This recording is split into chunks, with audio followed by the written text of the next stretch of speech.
Wobasmo no woke woni femoko afokpa no woni femo egba iji NOKO yeje NOKO yeje woni femo ni ji NOKO yeje ne kusumi srotwe ye wo jenshi hilemni ni bipi ye ni wonu hihyi ni ono oji ono no wokowo fo wono ake Obasmo no botemi ko ni boni hihyi no mo be ni etoton me anajiye wonam link blamo ni ba wawo ke ha wo jenshi hile ofane ngbeji Reverend Comfort ayika alote mumwe baji ami mumwe chei ami kaji oba fon yin kwa mose ona boni ko na ebu ase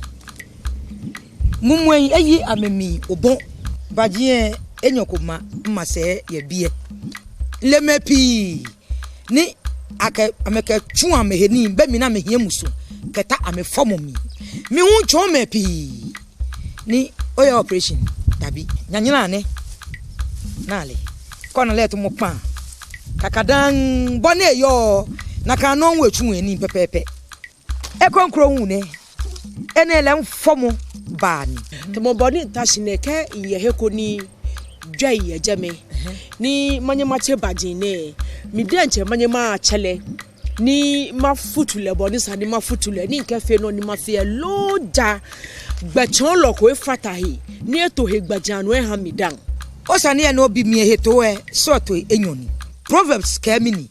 akeda aha moni ntawo no femini na fite twa kaka ji otawo fitie no kada no mo fi onu chumo jakada mumo ya ne ni sare bi mokomba kaba osane ya ngona apa shi efa kama ke min kome nle mokodwemu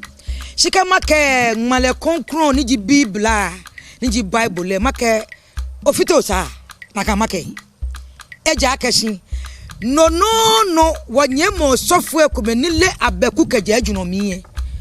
no amedumo na ameka kumo kusum femo naji kawote shura akpopa no niji wo Volta region ameya kusum fefa jin soto yejeme shimene obana Volta ju gamane mi na ba ka le ehia wonso no we ehia ni call na no ni mi ne yo jemo koke mi nke jemo koke NOKO ye jelele ja ke bonu ona le je na kan kra ji bonu yo shikaji wo bote male ami no kane ni bi so to ba na ke lele jele mi ejeke wonda nye fensi akenye nabe nye kwa woni femo ne diske asi wo ba pe ko nwe mi na nyele parkings ne